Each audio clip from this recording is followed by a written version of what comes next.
하나님의 말씀 누가복음 3장 1절부터 6절까지를 같이 합독하시겠습니다. 누가복음 3장 1절부터 6절까지를 같이 합독하시겠습니다. 시작. 디베리오 가이사가 위에 있은 지 15해 곧 본디오 빌라도가 유대의 총독으로 헤롯이 갈릴리의 분봉왕으로 그 동생 빌립이 이두레와 드라고니 지방의 분봉왕으로 루사니아가 아빌레네의 분봉왕으로 안나스와 가야바가 대제사장으로 있을 때에 하나님의 말씀이 빈들에서 사가랴의 아들 요한에게 임한지라. 요단강 부근 각처에서 죄 사함을 얻게 하는 회개의 침례를 전파하니 선바 광야에 외치는 자의 소리가 있어 가로되 너희는 주의 길을 예비하라. 그의 첩경을 평탄케 하라. 모든 골짜기가 메워지고 모든 산과 작은 산이 낮아지고 굽은 것이 곧아지고 험한 길이 평탄하여질 것이요 모든 육체가 하나님의 구원하심을 보리라 함과 같으니라. 아멘. 하나님은 구원하시는 분이십니다. 구원주가 되십니다. 하나님은 구원자 이렇게 표현하면 좋은데요. 우리 한자 말에는 그 자자가 좋은 뜻이 아니라서 할 수 없이 하나님은 구원주가 되십니다. 이렇게 하게 됩니다. 우리 하나님은 구원하시는 주가 되시는데 그 구원주를 줄이면 구주가 되죠. 우리 하나님은 구주가 되십니다. 누구를 어디에서 구원하시는가 하니 이제 성경에 그 내용이 나와 있죠. 하나님께서 예수님 오시기 전에 사람들을 구약 시대라고 그러고 유대인들이 주로 그때 속하는 사람들이죠. 그들에게 하나님이 유대인들을 택하셔서 세상에 민족이 많은데 유대인을 택하셔가지고 하나님의 말씀을 주시더란 거죠. 오늘 본문에도 보시게 되면은 누가복음 3장 이게 되겠죠. 자, 3장 2절 우리 한번 읽겠습니다. 시작. 안나사와 가야바가 대제사장으로 있을 때 하나님의 말씀이 빈들에서 사가랴의 아들 요한에게 임하니라. 예. 거기 보면은 1절에는 디베리오 가이사가 그때 로마 황제 이름이죠. 티베리우스 황제죠. 이미 전 세계의 그 당시는 로마 황제면 전 세계의 왕이라고 할 정도로 그렇게 위세가 컸을 터인데 그가 이미 로마 황제로 15년을 하고 있습니다. 그리고 그때에 이제 유대의 총독은 본디오 빌라도란 사람이니까 유대에서는 가장 또 권세가 큰 사람이죠. 로마 총독이니까 황제가 직접 임명한 사람이죠. 그 뒤에 이제 왕들이 쭉 나오죠. 그 지역에 각각 지역을 4개로 이렇게 나누어 가지고 각 사람 이 지역은 당신이 왕 또 왕 이런 식으로 통치하도록 세워줬고 유대에는 또 안나스란 사람과 가야바가 대제사장이었습니다. 그런데 빈들에 있으므로 아무것도 아니란 거죠. 그 당시에 유대 사회에서 볼 때에 성전에 있어야 되는데 성전에 있으면은 대제사장이겠죠, 제사장이겠죠, 율법사겠죠, 바리새파 사람이겠죠. 또 거기에 공회도 있었으니까 속한 사두개인도 있었습니다. 그러면 좌우간 거기에 있는 사람들이 다 유명하고 권력자고 그렇단 말이에요. 그런데 빈들에 있으면은 아무것도 아니잖아요. 누구도 모르는 사람이고 또 빈들이니까 가진 것도 없고 명예도 없고 그런데 대제사장이 둘이나 있고 황제가 있고 왕들이 있는데도 하나님의 말씀이 빈들에 있는 요한에게 임했다고 되어 있습니다. 하나님의 말씀이 권력은 로마에 가면 있을 것이고 최강의 권력이니까 또 그 다음에 유대 지역의 권력자 보려면 성전에 유대에 가면 로마 총독이 있으니까 그 가면 되고 또 유대 민족들에게 권력자를 찾으려면 성전에 가면 돼. 가야바가 있으니까. 유명한 사람 보려면, 부자 보려면 다 예루살렘 가면 지금도 거의 똑같습니다. 너무 세월이 2000년 지나고 또 민족이 혈통이 지역이 다 달라도 거의 똑같습니다. 지금도 어느 지역이든지 높고 부유하고 유명한 사람 찾으려면 수도에 도시에 가면 되잖아요. 제일 큰 도시. 제일 큰 도시니까 제일 돈이 많겠죠. 부자들이 많이 제일 큰 도시니까 그 나라에서. 또 그 나라에서뿐 아니라 전 세계에서 제일 큰 도시에 가면 당연히 전 세계에서 부자들이 그게 제일 많죠. 제일 큰 도시니까. 사람들의 도시는 사람들의 힘으로 이렇게 만드는 곳이 도시니까. 그러면 그 큰 도시를 만들려면 힘이 얼마나 있어야 되겠습니까? 그 옛날에는 보면 이제 어느 나라 뭐 애국 같은 데 보면 지금도 유적이 남아있죠.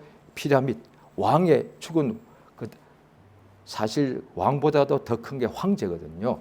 그러니까 우리는 그냥 바로 왕하지만 사실은 그때는 황제라고 봐야 되겠죠. 이집트의 파라오 황제. 죽었는데 무덤이 얼마나 크냐고요. 그 무덤을 사람들의 그 종들의 손으로 지었을 터인데 종이 짓고 싶어서 지었나요?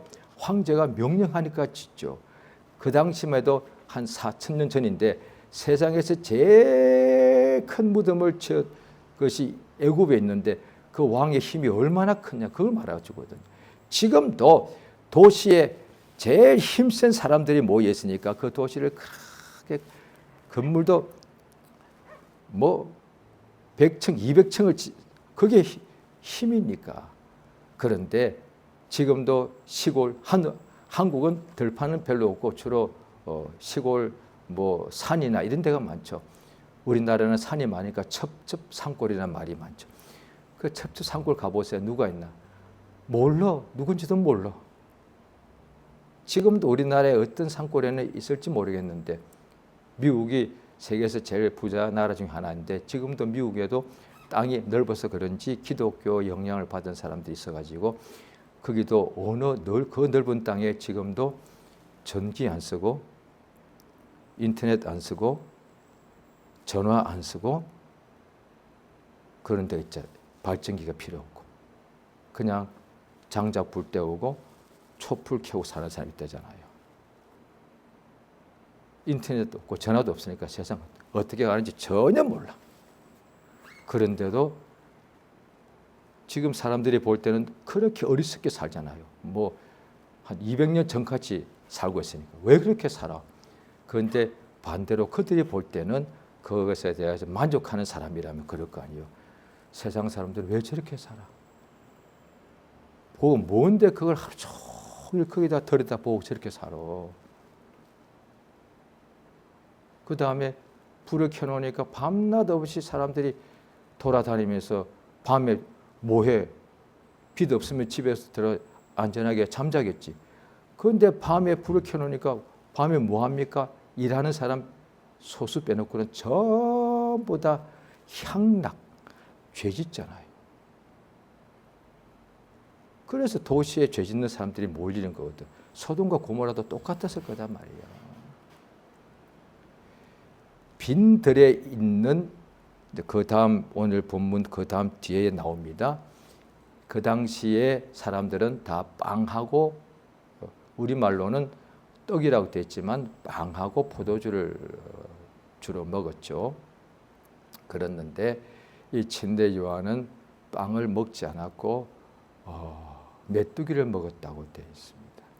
빈들에 빵이 없죠. 먹을 수 없죠.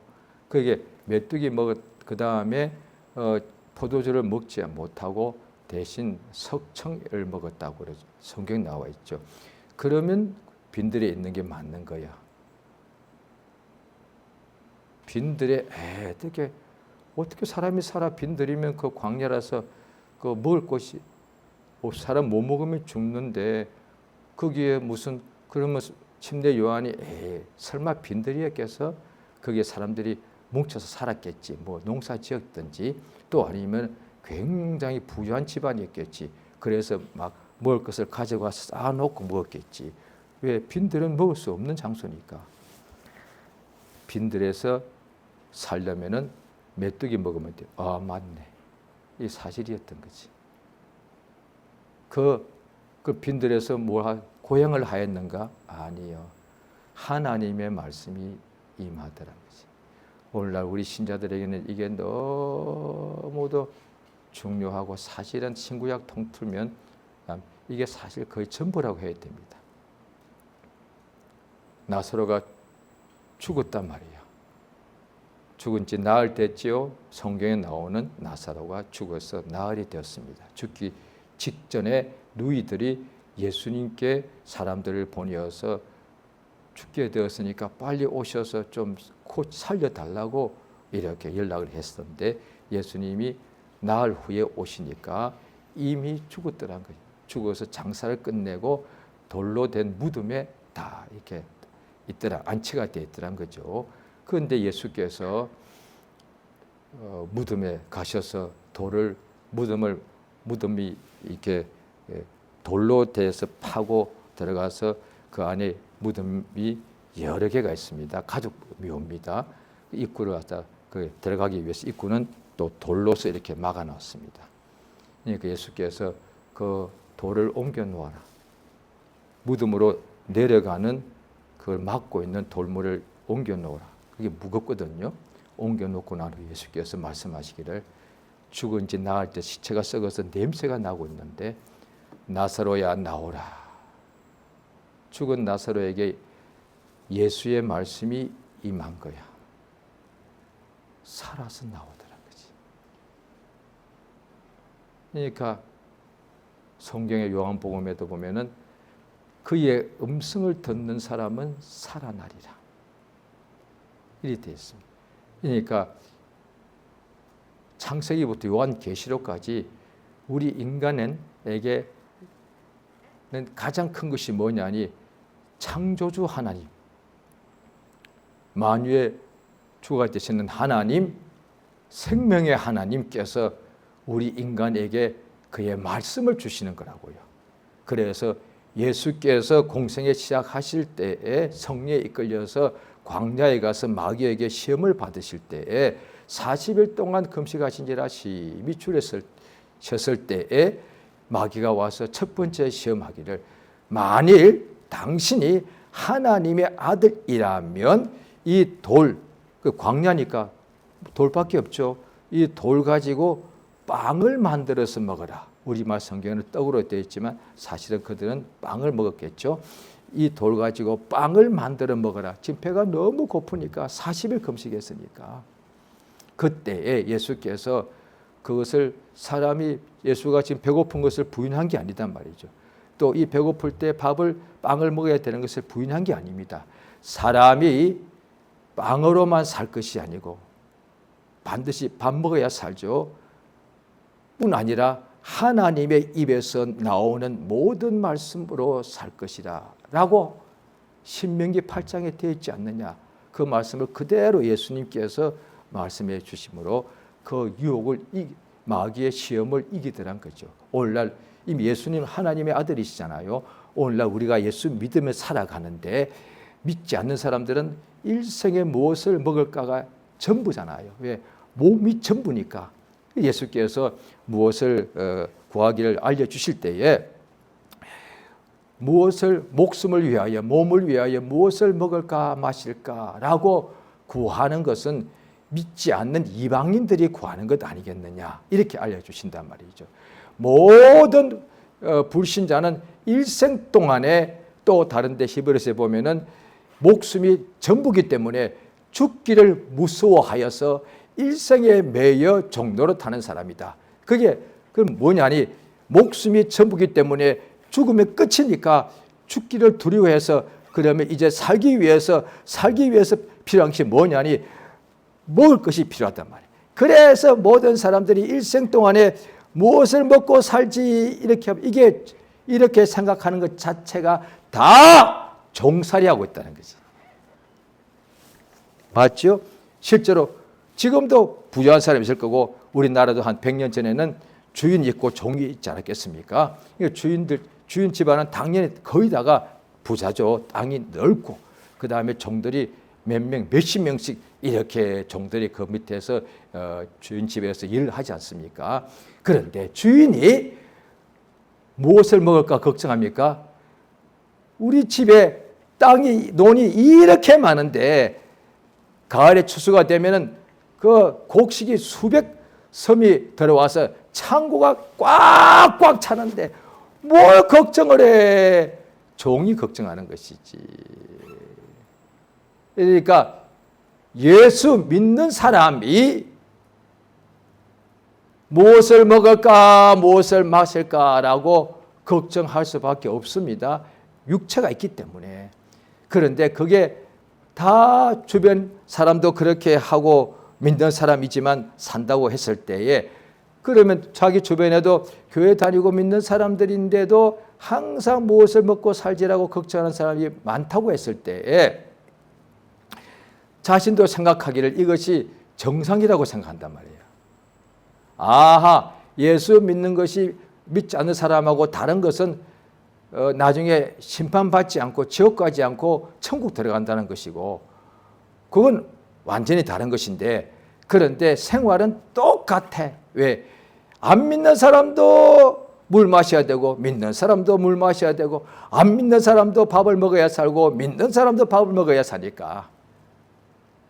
그래서 믿는 사람들도 밥 먹고 살기 때문에 항상 무엇을 먹고 무엇을 마실까라고 걱정하고 사는 것이 당연하다고 생각할 수가 있습니다.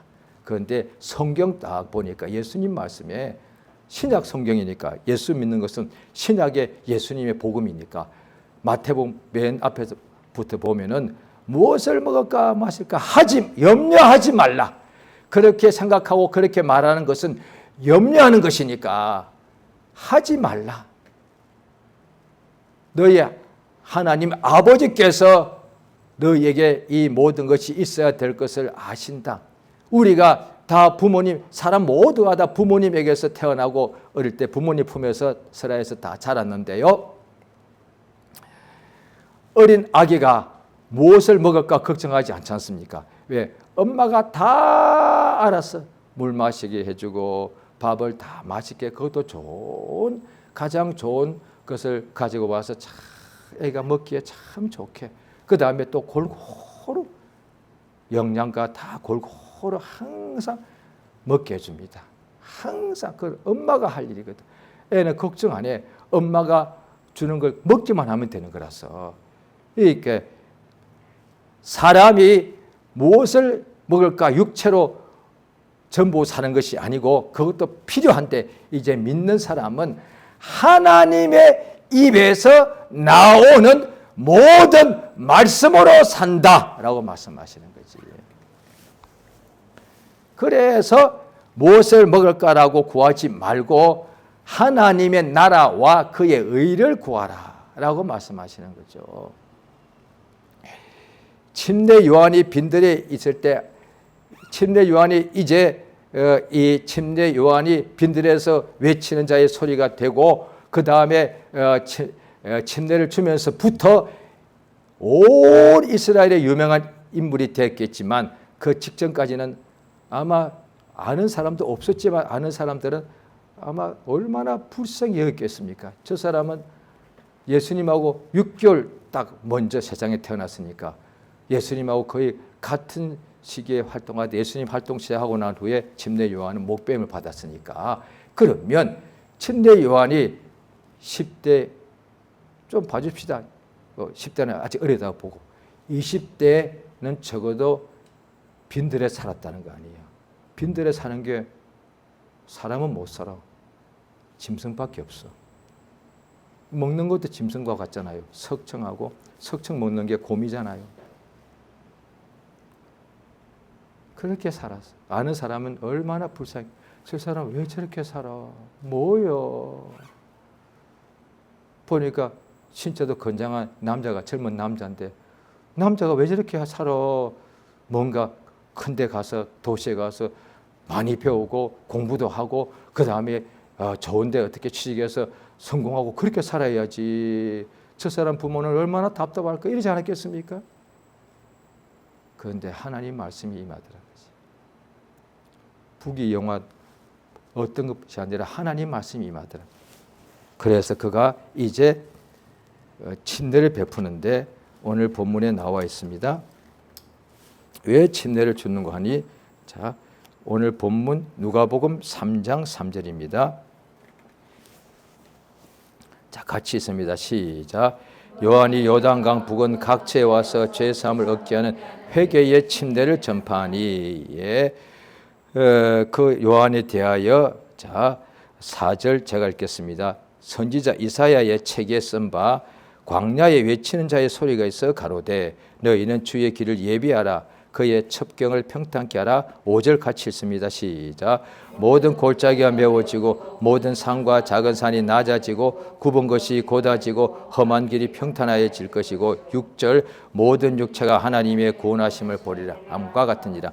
이에 침례 요한이 왜 침례를 주고 그 전에 빈들에 있었으며 그 다음에 하나님 말씀이 임하는 거가 바로 이 3절부터 6절까지 나옵니다. 하나님 말씀이 임하고 그때부터 그가 광야에서 외치는 거죠. 회개하라. 또 다른 복음서에 보면 회개하라 천국이 가까웠다 이렇게 외쳤습니다. 그러니까 회개하라 그랬거든요. 그러니까 사람들이 그 회개하라는 소리 듣고 순종하여서 그 앞에 나와서 다 회개의 침례를 받다는 거죠. 그러면서 그 회개의 침례를 하면서 그게 무슨 뜻인가 하니 주의 길을 예비하라. 그의 첩경을 평탄케 하라는 뜻이다. 모든 골짜기가 메워지고 유대 다음에 기회가 있으면 한번 가보실 수가 있겠죠. 거기에 보면은 광야인데 좀 지형이 그래도 산과 골짜기가 많은데요. 그런데 한국에 말하는 골짜기가 조금 또 비슷한 것도 있고 또 완전히 다른 게 있는데 뭐냐니 여기서 저 한 직선거리로 한 1km 바깥에 보면 저희가 여기도 평평합니다. 저기도 평평합니다. 그 사이에 골짜기가 있습니다. 그러면 저 평지로 가려면 골짜기를 내려가고 다시 올라가야 되는데 사해가 유대에서 가장 낮은 지형이 사해잖아요. 보통 해발이거든요. 여기도 적어도 해발 적어도 물에 서 있는데 제가 있는데도 해발 적어도 한 20m, 30m는 될 거예요. 사해는 해발 해저로 내려갑니다. 지구에서 가장 낮은 땅입니다. 그 옆에 있는 골짜기도 그렇습니다. 평지인데 저쪽 평지에 사람들이 가려면은 직선으로 갈 수 없고 가려면 이 골짜기로 어떤 골짜기는 1km 이상을 내려가야 돼요. 아니 고갯길이잖아요. 우리 고갯길이 이렇게 넘어가잖아요. 거기 골짜기는 이렇게 가서 이렇게 올라가야 되는데 그런데 이게 1km를 합치시다. 1km 산을 넘어가는 거예요. 이게 얼마나 힘들게 1km 내려가서 다시 1km 또 올라가야 돼. 그 다음에 저쪽으로 건너가는 거예요. 그래서 거기는 다는 아니까 그걸 피하려면 저렇게 삑 돌아서 가는 거예요. 이렇게. 거기 가면 이제 이 뜻이 이 골짜기가 메워져야 되는 게 맞아. 그러니까 유대에 있는 사람들 이게 그냥 와닿는다. 골짜기가 다 메워져야 돼. 이 골짜기가 어떻게 골짜기가 메워지면 그냥 길이 확 나는 거잖아요. 이야 이게 어떻게 가능해? 그렇죠. 그 말이 이제 뒤에 나오잖아요. 회개니. 우리 심령마다 이렇게 골짜기가 확 있어가지고 이게 왕이 이 길을 지나가셔야 되는데 골짜기가 어떻게 가? 골짜기를 메워야 되는 거예요. 그 다음에 왕이 가는데 산이 꽉 막고 산을 허물어야 돼. 평지를 만들어야 되는 거예요. 그 뜻이잖아요. 그러니까 회개하라는 것이 우리 심령에 죄가 사람마다 다 죄가 있는데 죄는 보이지 않는 벽이단 말이에요. 하나님과 우리 사이를 가로막고 있는 보이지 않는 벽인데요. 그러면 이 벽 때문에 어떻게 할 수가 없잖아요. 하나님의 음성이 아무리 봐도 우리 귀에 못 들리죠. 벽이 가로막고 있으니까. 또 내가 하나님께 여러 가지 막 구해서 막 필요해서 아무리 구해도 하나님께 내 기도가 상달이 돼야 응답이 오는데 상달되기 전에 내가 아무리 소리쳐도 이 벽에 딱 가로막히지 않습니까? 그게 죄거든요. 그게 죄란 말이에요. 그러니까 이사야서 59장에도 보면은 하나님이 손이 짧아서 구원하지 못함이 아니라 너희 죄가 나와 너희 사이를 멀어지게 만들었다. 이래 돼 있단 말이죠. 하나님이 귀가 둔하여서 듣지 못하는 것이 아니고 그래 돼 있단 말이죠. 그러니까 하나님과 나 사이에 유대인도 말할 것도 없지만 불신자도 하나님과 사이가, 불신자는 한마디로 죄인이잖아요. 죄가 무엇이냐? 요한복음 16장에 죄에 대하여 성령께서 책망하시는데 세상을 죄에 대하여라 하면 예수를 믿지 아니함이라. 그러니까 불신자들은 다 죄 아래 갇혀 사는데도 모르잖아요. 모르는 대신에 뭘 아느냐? 죄의 삭시 사망인데 죄 아래 갇혀 사는데 그 원인은 모르지만은 결과는 압니다. 왜 이렇게 사는 게 힘들어? 밖에 힘들어. 그래서 먹고 살기 위해서 얼마나 노력하는지 진짜 뭐 목숨을 바꾸어서 잘 살기 위해서 애쓴단 말이죠. 그 물질을 많이 그래도 힘들게 물질을 또 얻었다 합시다. 그런데 그것이 물질만 얻으면 진짜 행복할 줄 알았는데 가난에서는 해방되어지고 풍족하게 된 것은 너무 좋아. 그런데 마음속에 있는 이 여러 가지 염려와 두려움과 죽음에 대한 공포와 잘못될까 봐 하는 위험에 대한 여러 가지 두려움과 걱정은 아무리 돈이 많아도 사라지지 않더란 거예요. 그래서 돈 가지고 하려고 하니까 경호원들을 많이 부리거나 또 담을 높게 쌓을 수밖에 없더란 거지. 속에 있는 이 두려움은 돈으로 해결이 안 되니까. 그러니까 속에 있더란 거죠. 그런데 그 모든 것이 안팎의 괴로움이 많은데 일생을 힘들게 살아가는데 그런데 원인은 몰라. 성경 보니까 죄라고 되어 있단 말이죠. 죄의 삭시 사망이다. 이랬단 말이죠.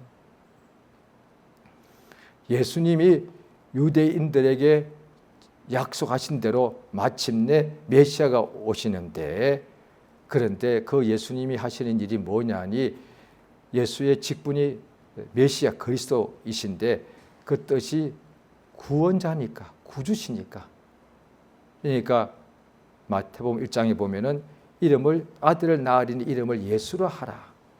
이는 그가 자기 백성을 저희 죄에서 구원하심이라. 예수는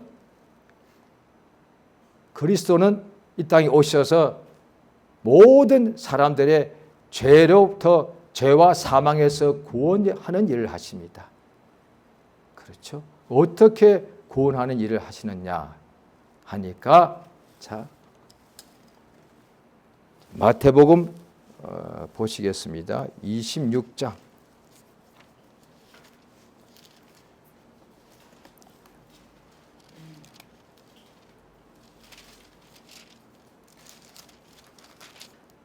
마태복음 26장 27절입니다. 자, 같이 읽습니다. 시작. 또 잔을 가지사 살해하시고 저희에게 주시며 가라사대 너희가 다 이것을 마시리. 28절. 이것은 죄 사함을 얻게 하려고 많은 사람을 위하여 흘리는 바 나의 피 곧 언약의 피니라. 이것은 죄 사함을 얻게 하려고 많은 사람을 위하여 흘리는 바 나의 피 곧 언약의 피니라. 포도주가 예수의 피는 아니죠.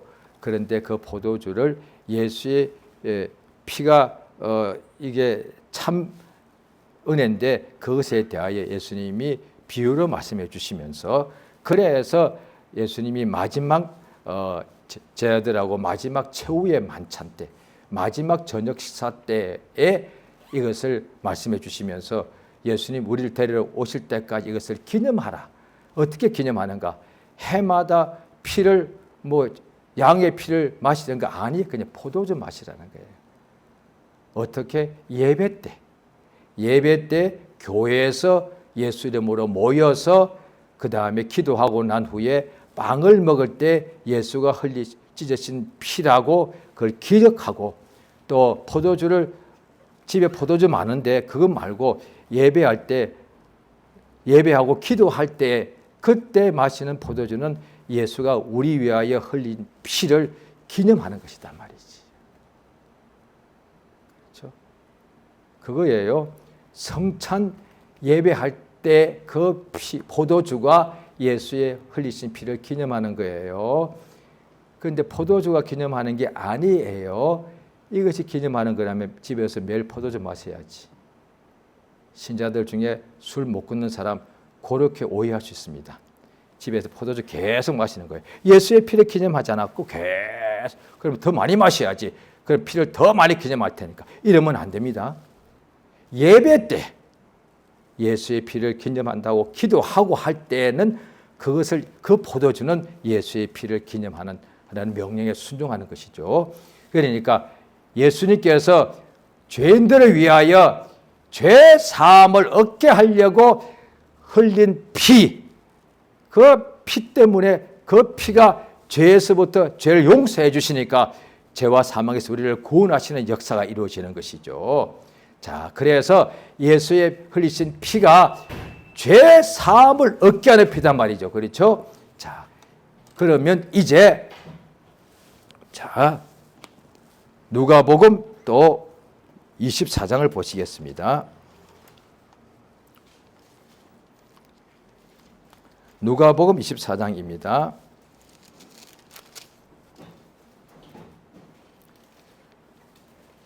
누가복음 24장 47절입니다. 누가복음 24장 47절 자, 같이 읽습니다. 시작. 또 그 이름으로 죄 사함을 얻게 하는 회개가 예루살렘으로부터 시작하여 모든 족속에 전파될 것이 기록되었으니 자 보십시오. 마태복음 26장에 28절 예수님이 직접 하신 말씀은 죄 사함을 얻게 하기 위하여 흘리는 나의 피라고 말씀하시고 누가복음 24장에는 죄 사함을 얻게 하는 회개라고 되어 있습니다. 그의 이름으로. 그러니까 예수 이름으로 회개해야만 죄 사함을 받는 것이죠. 예수 이름을 가지신 그 하나님의 아들이 흘린 그 피가 우리 죄를 죄 사함을 얻게 하는 피니까 세상에 피 흘려 죽은 사람이 창세 때부터 얼마나 많았겠습니까? 그건 아니고 오직 예수 이름 하나님의 아들 나사렛 예수 이름 그가 흘리신 피만이 우리의 모든 죄를 사함받게 해주는 피단 말이죠. 그래서 그 예수의 피를 믿음으로 회개하면은 죄 사함을 얻게 된단 말이죠. 그러니까 그래서 회개는 예수 이름으로 하는 회개는 세상에서 반성이 많습니다. 종교도 반성합니다.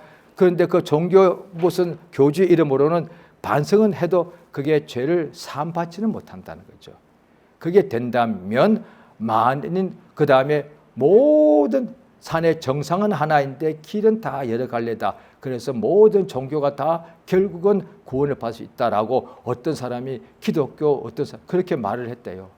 세계적인 전도자가 그런 영상에 나와 있어요. 사람들이 충격 먹어.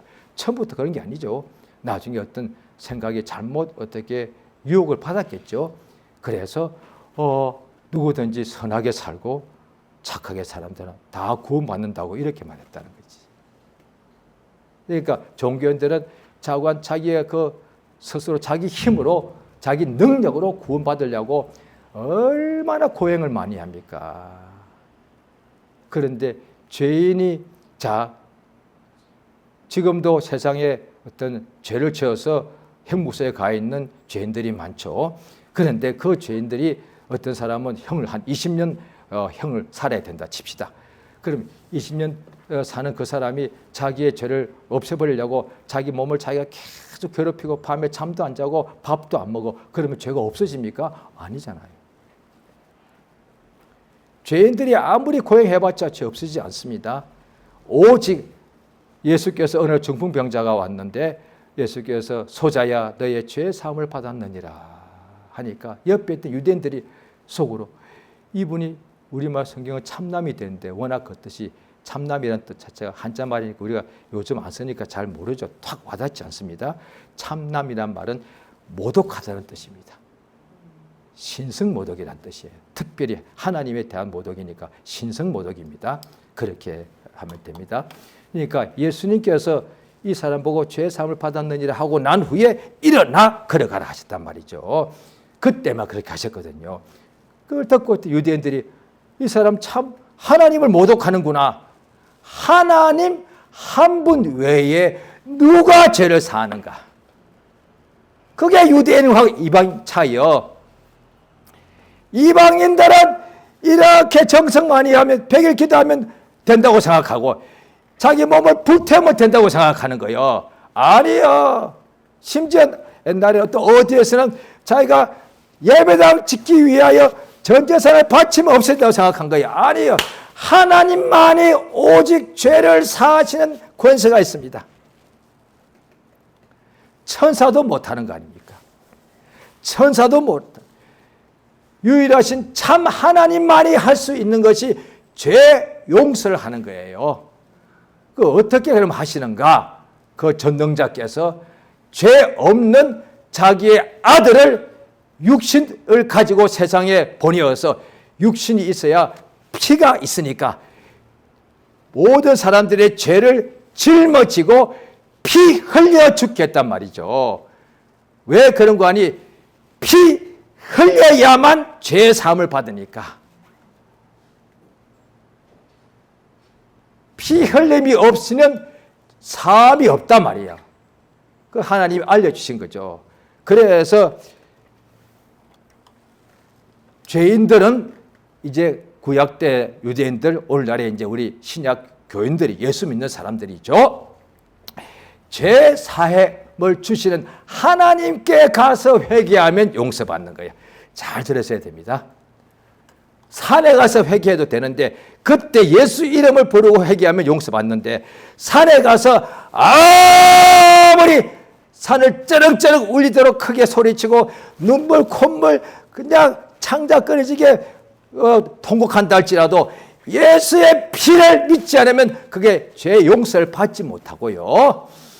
또 자기가 자기 죄가 너무 정죄가 심해 자기만 아는 과거를 볼 때 죄지면 자기 다른 사람보다 죄가 더 많아. 마치 성경에 사도 바울이 자기의 죄인 중에 뭐라고 그랬습니까? 1등이라고 괴수라고 그랬단 말이에요. 우리 중에도 죄를 더 많이 지은 사람 있거든요. 과거에 예수 만나기 전에 착하게 살아온 사람도 있지만 그도 죄인이지만 나쁘게 죄를 많이 지은 사람 많거든요. 이 사람들은 정죄가 믿고 나도 정죄가 자꾸 심합니다. 왜? 그 죄가 생각이 나니까. 그래서 자기도 모르게 고행을 하게 됩니다. 저도 아마 처음 믿을 때 그랬을 수도 있습니다. 그래서 금식을 더 많이 하고 철야 기도를 더 많이 할 수밖에. 왜? 내 죄는 내가 생각이 나니까. 그런데 그때마다 오직 고행으로는 해결되지 않고 예수의 피를 믿어야만 해결된단 말이죠. 그래서 회개할 때 예수의 회개의 목적은 죄 용서를 받는 거니까. 조금 전에 읽었죠? 누가복음 24장에 회개는 뭐냐? 죄 사함을 얻게 해주는 거예요. 그러니까 내가 몸을 어떻게 상처 내고 어떻게 해서 되는 게 아니고 회개하면 죄 사함을 얻습니다. 그거 성경에서는 알려준단 말이야.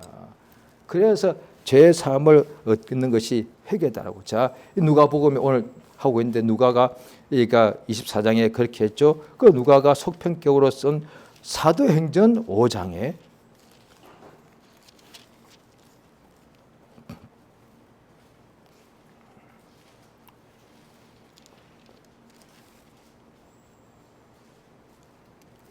자,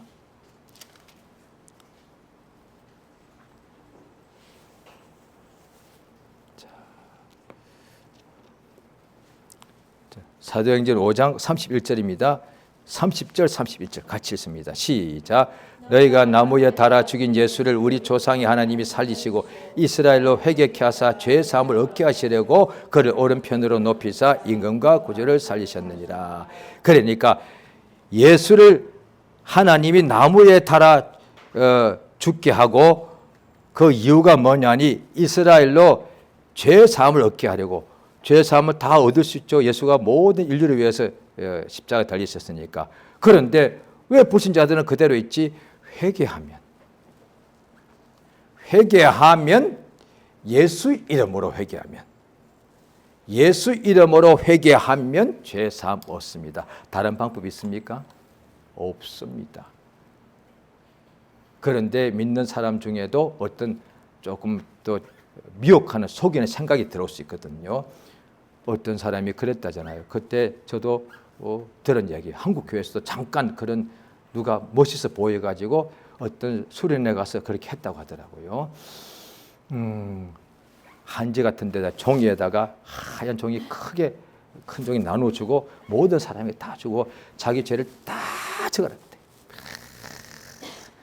그 다음에 촛불을 하나씩 다 나눠주고 그 촛불에다 자기 그 죄를 쓴 모든 종이를 태우라 했다는 거예요.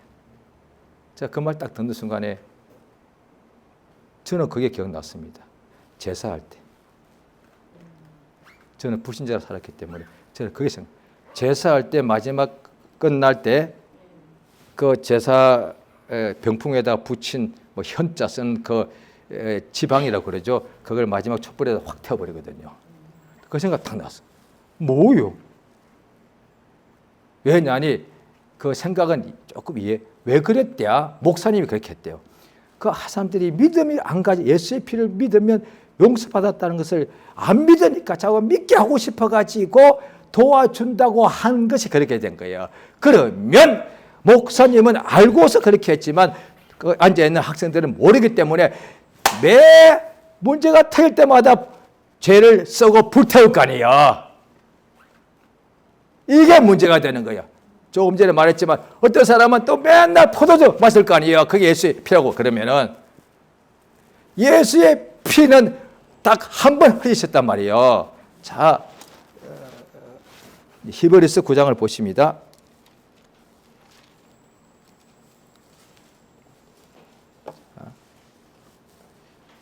히브리서 9장입니다. 9장 12절 있습니다. 시작. 염소와 송아지의 피로 아니하고 오직 자기 피로 영원한 속죄를 이루사 단번에 성소에 들어가셨느냐. 계속 이어서 13절.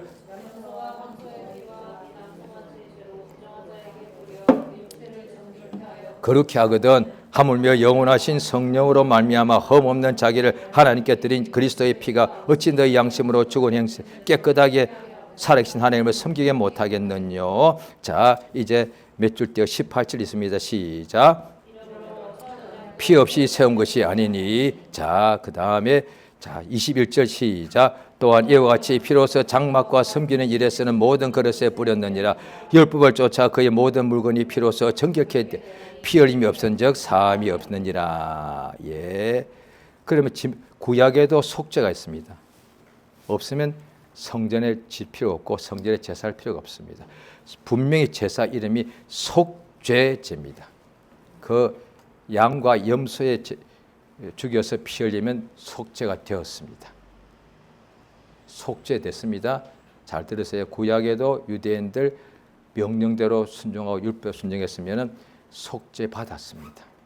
그게 안 받았다면 그로부터 500년 1000년 후 예수님 오시고 피 흘리시는데 그들도 구원 못 받습니다. 속죄 못 받습니다. 그런데 3000년 전에 이 양과 염소의 피로서 나의 죄를 하나님께 나아갈 때 죄인이니까 대신 희생 양 피를 흘렸단 말이죠. 피 흘리면 죄 사함 받으니까. 그걸 안 했으면 예수님이 1000년 후에 오셔서 피 흘려 죽어도 나는 죄 용서받지 못하는 거죠. 자, 구약 때 제사가 속죄를 되는 제사단 말이죠. 그런데 자 9장이죠. 9장 25절 시작. 대제사장이 해마다 다른 것의 피로서 성소에 들어간 같이 자주 자기 피를 드리려고 그렇게 하려 하실지니. 예, 계속 그리하면 그가 세상을 창조할 때부터 제사를 드려 세상 끝에 예, 예수님은 단 한 번으로 그의 피가 모든 죄를 사하셨단 말이죠. 그런데 구약의 제사는 해마다 피를 흘려야 되는 거지. 이게 영원한 피가 아니기 때문에. 그러니까 속죄 받으면 또 저희가 항상 죄를 범하니까 또 계속 가서 그래서 그게 죄 사함을 얻게 된단 말이에요. 그와 같이 오늘 본문 보십니다. 누가복음 3장 3절입니다. 자, 읽습니다. 시작. 예. 자, 이걸 어떻게 해석할 겁니까? 죄 사함을 얻게 하는 회개. 여기까지는 맞아. 침례라고 되어 있는데. 회개의 침례. 죄 사함 받는 건 맞아, 이게. 성경에 나와 있으니까. 이때는 성경에서 제대로 짐승제사 안 했다고요. 아직 예수님 오시기 직전이니까. 아직 구약이요. 그런데 이 요한이 다른 사람이 주는 침례 말고 이 더울 때 골짜기에 들어가서 씻는 것 말고 계곡에 엄청나게 깨끗한 물이 있어요. 7수 중에 7수. 그거 씻어 소용없어. 침례 요한이 주는 그 침례만이 죄 사함을 얻게 됐단 말이야. 그게 성경. 그래서 마음에 있는 그 죄의 벽들이 허물어져서 예수가 들어가서 병자들이 나은 거단 말이야. 지금도 부흥회할 때 첫날은 신자가 나오든 불신자가 나오든 반드시 회개시켜야 돼. 안 그러면 그 다음 며칠 동안 아무리 생명의 말씀을 쏟아부어도 하나도 안 들어갑니다. 막혀 있는데.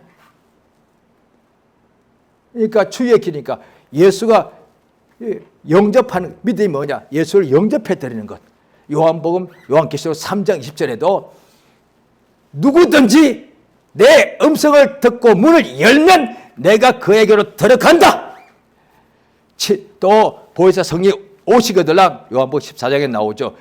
그때 성령이 너희 안에서 감동하시기 때문에 내가 너희 안에 있고 너희가 내 안에 있는 것을 안다. 침례 요한이 회개로 하면 모든 죄들이 나와서 다 죄를 고백하고 그 물로 순종한 물에 씻을 때에 그것이 예수의 필요한 회개가 아니요. 그런데 마치 짐승의 피로 씻듯이 일시적으로 죄 용서를 받는 역사였더라. 육체의 죄가, 영원한 죄가 아니고. 그러고 나니 심령의 이 골짜기가 메워지고 높은 산이 낮추어져 가지고 예수님의 말씀이 들어오는 길이 열리더란 거예요. 그래서 그들이 침례 요한이 한 것이라고는 회개 침례밖에 준 거 없어. 그 다음에 예수님은 그냥 설교만 하면은 엄청난 사람들이 믿더란 거예요. 그게 지금 해보시죠. 안 됩니다. 그거 불가능입니다. 회개하면 다 믿습니다. 어떤 불신자도 어떤 오래된 죄도 아무리 중한 질병도 회개하고 나면 다 나아버립니다. 왜? 하나님은 치료의 광선을 비추시는 분인데 벽이 막혀 있잖아요. 이 벽이 막혀 있을 때, 이 건드려질 때 이걸 치워버리면 빛이 확 임하기 때문에 하나님은 치료의 광선을 다 신자들에게 역사하시는데 죄가 있으면 그게 가로막혀 있는 거예요. 그런데 사람들이 회개를 하지 않고서 죄 용서를 먼저 받아. 왜? 영혼이 죄의 사슬에 매여 있는 것이 그것이 밖으로 보이게 드러나는 것이 병의 결박이지 않습니까? 그게 병과 질병과 고통 온갖 문제의 결박 이 원인이 뭐냐니 영혼이 죄의 사슬에 매여 있는 거거든. 그러면 원인을 해결해야 된단 말이에요. 죄 사함을 얻으면 영혼이 자유하게 되면 육체도 온갖 병에서부터 놓이게 이게 된단 말이죠. 성령 그리 됐단 말이죠. 그래서 죄 사함을 먼저 얻어야 되는. 어떻게 하면 돼? 예수의 피를 믿음으로 예수 이름으로 회개하면 된단 말이에요. 이 시간 기도하십니다. 죄 용서를 받는 것이 예수 이름으로 하는 회개입니다. 우리 평생에 죄 사함을 얻는 역사가 충만케 해달라고 예수 이름 한번 부르고 기도하십니다. 예수여 참으로 감사 의지합니다. 인도하시 도와주시옵소서. 우리 아버지 안에 내 평생에 죄 용서를